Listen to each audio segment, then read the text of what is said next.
great inequalities in statistics. And the first one is due to Markov. And I don't know if you know Markov's inequality. It comes out easily. In fact, too easily. I'm kind of happy with the discussion in this. Now I'm jumped to section 5 of the book, so I'll need to post section 5, which is probability and statistics, and you'll see this Markov inequality. So it just involves this stuff, so that's why I'll go to it now. Markov's inequality.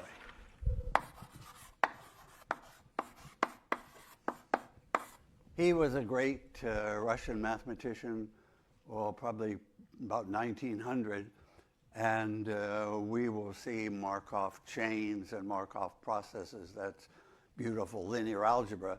But this little inequality is not matrices, it's just playing with these. But and it applies to non-negative events. So I'm going to, when, shall I say, applies when all the outputs are greater or equal to 0. So it's going to be I'm going to use that fact. So it doesn't apply to something like Gaussian, because they're Gaussian, the outputs go all the way from minus infinity to infinity. It does apply to a lot of important ones and simple ones. So I'm just saying, let's suppose, I'll give the proof for this finite probability, and there'd be a similar proof, similar discussion everywhere here for continuous probability. So what does Markov say? Let me be sure I get it right, because I'm not a pro at this. It's natural to want to estimate the probability that x is greater or equal to some number a. Get some idea of what's the probability of x being greater or equal to a. So what do we know? This is certainly a number between 0 and 1. That number is going to get smaller as a increases, because we're going to be asking for more. If I take a to be, say, twice the mean, or suppose I take a to be twice the mean. Can I estimate what that probability could be? And that's what Markov has done. He says the probability of that is at least, at most. Sorry. Let's see, I used to have an eraser. At least, at most, yes, got it, is less or equal to the mean. X bar is another way to write the mean, divided by a. And this is the mean over a, or it's the expected value of x over a. We could see any of those notations. Okay.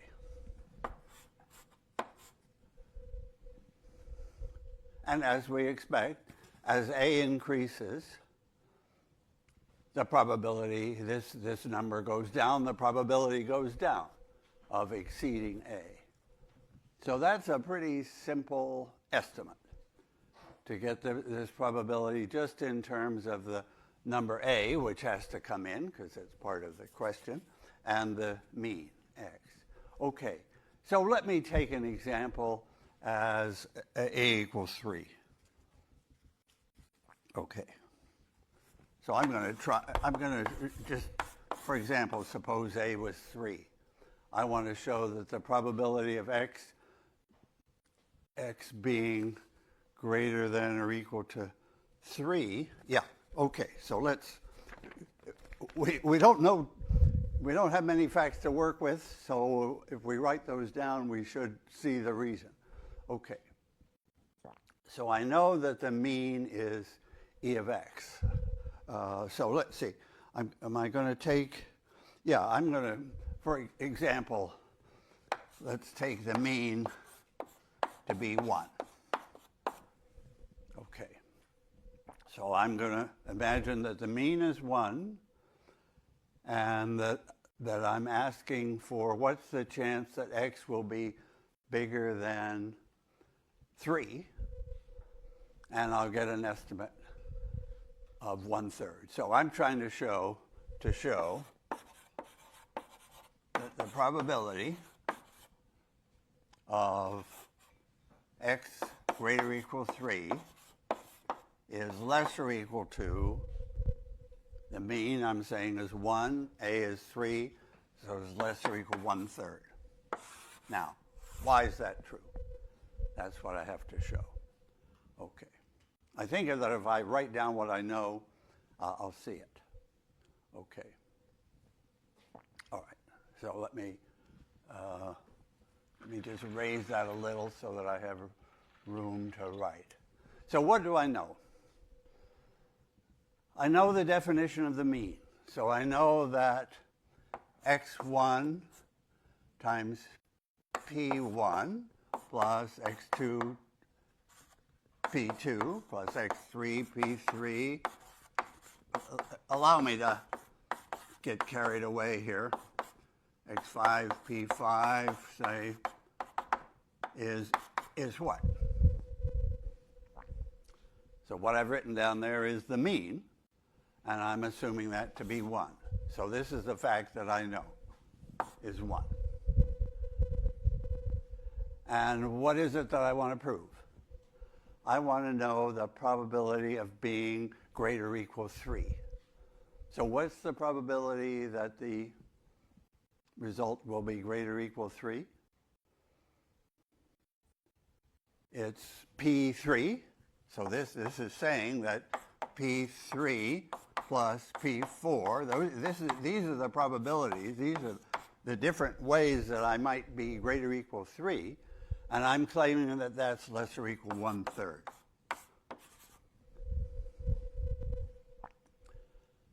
What I liked about this elementary approach is that I've stated these facts, these probability assumptions and conclusions directly in terms of numbers.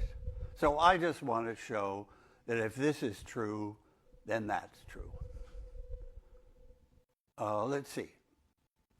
I guess I'm thinking that I'm sorry, I even took a more special case.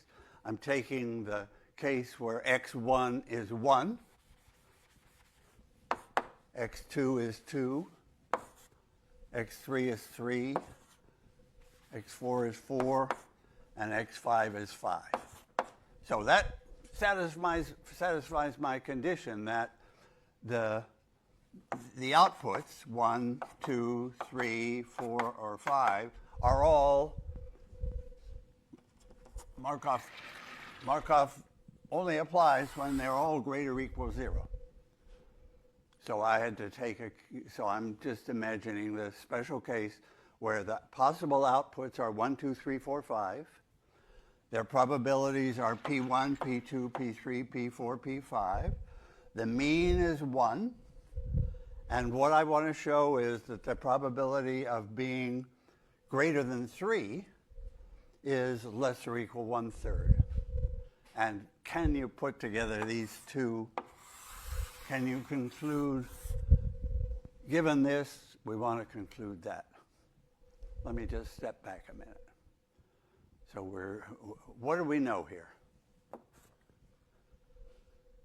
We know this, the first line, and we want to prove the second line. We know one more thing. All the probability, well, we know the probabilities add to 1, and we know they're all greater or equal 0. So let me put those facts in here too. We know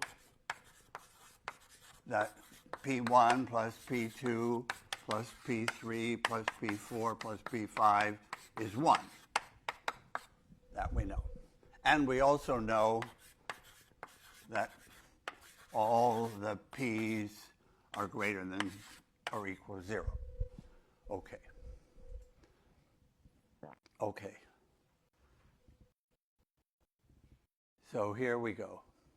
I think my idea is this is looking at 3 times P3 plus P4 plus P5. So I'm going to take 3P3 plus 3P4 away from this. So this will say P1 plus 2P2 plus 3 of P3 plus P4 plus P5. I'm just picking out 3 of those guys. Plus I have 1 more P4 to account for, and 2 more P5s gives 1. Okay.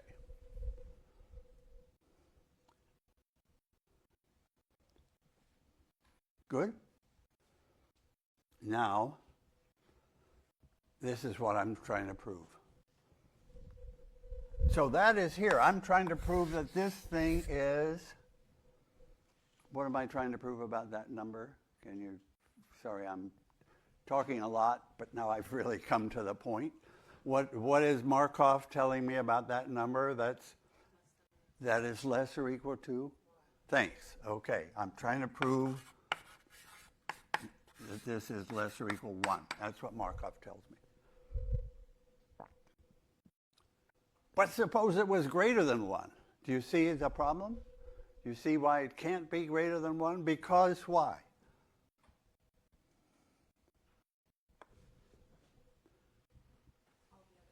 All the other terms are greater or equal 0. Probabilities are greater or equal 0. These are all greater or equal 0. And the total thing adds to 1. So that this piece has to be less or equal to 1. That's right. That's it. So a lot of talking there, simple idea, and you'll see exactly this example written down in notes. Okay. And then you'll see a more conventional proof of Markov's inequality by taking simple inequality steps, but they're somehow more mysterious. For me, this was explicit. Okay, so that's Markov. Chebyshev is the other great Russian probabilist of the time, and he gets his inequality.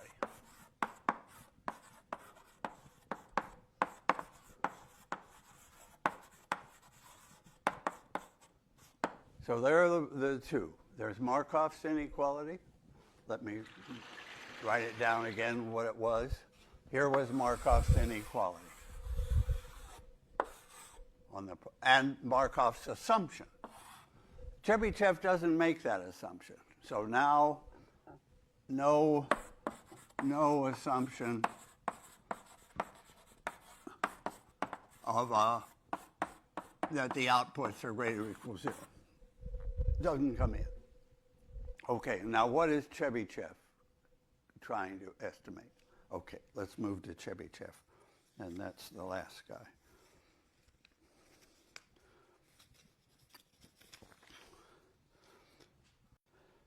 So Chebyshev is interested in the probability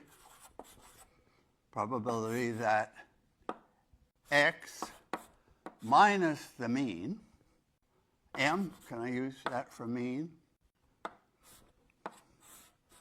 is probably greater or equal to a, the probability of being sort of a distance a away from the mean.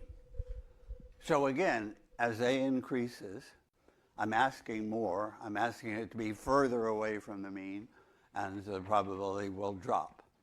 And then the question is, can we estimate this? So this is a different estimate, but it's similar question. And what's Chebyshev's answer for this. So this is the probability of this. I have to put a big, that's all one mouthful. The probability of being that this x minus m is greater or equal to a. Okay, and again we're going to have is less or equal to sigma squared now comes in over a squared.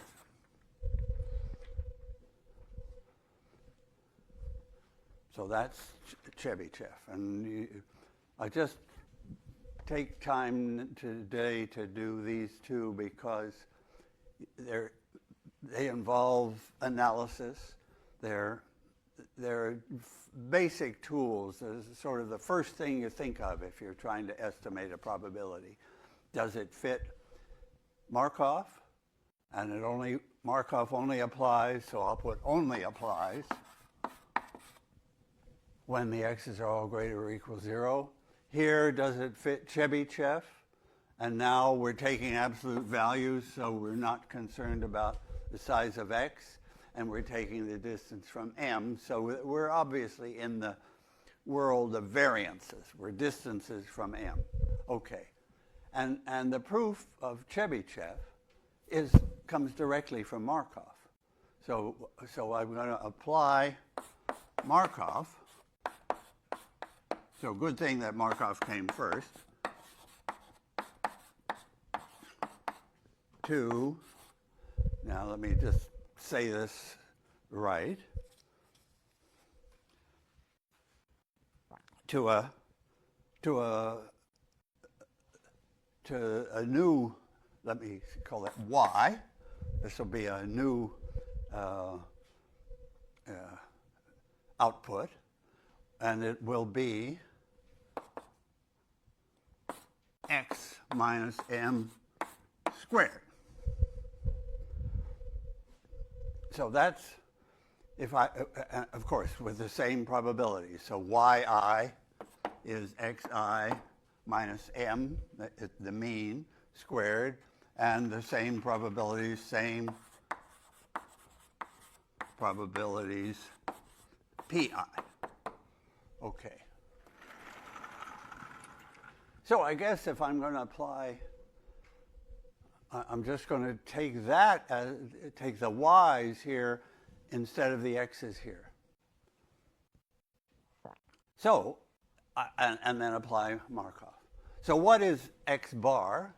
So if I want to apply Markov, I have to figure out the mean of x. Over here, I have to figure out the mean of y. What is the mean of y? The mean value, the sum of probabilities times y's.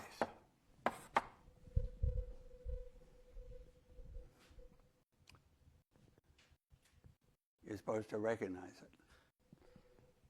This is the sum of probabilities, and my y's are the xi minus the mean squared. So this is the mean for this y thing that I've brought in, has that formula, and we recognize what that quantity is. That's sigma squared for the original x's. So that's great. So the mean is the old sigma squared. Those are exclamation marks. Okay, so then you see that now Markov is looking like, or Chebyshev is looking like Markov, because over here will be now I want the expected value of y over let's see. Yeah, so the expected y is going to be that, and now what do I have to divide by? I want to know probabilities of something being bigger, of this thing being bigger than a, but now I'm looking at the y's. So the probability of if x minus m is greater than or equal to a, then x minus xi minus m squared is greater or equal a squared. So my a over here for x is now turning in this problem, where I'm looking at probability greater or equal a, but squaring it, is the a squared. So that's Markov applied to y. Here's Markov applied to x, and x had to be greater or equal 0. So over here, Chebyshev took a y, which was greater or equal 0, then just applied Markov and recognized that the mean was of his variable, x minus m squared, was exactly sigma squared, and it fell out. So again, here is a very simple proof for Markov, and then everybody agrees that Chebyshev follows right away from Markov. Okay, so those are two basic inequalities.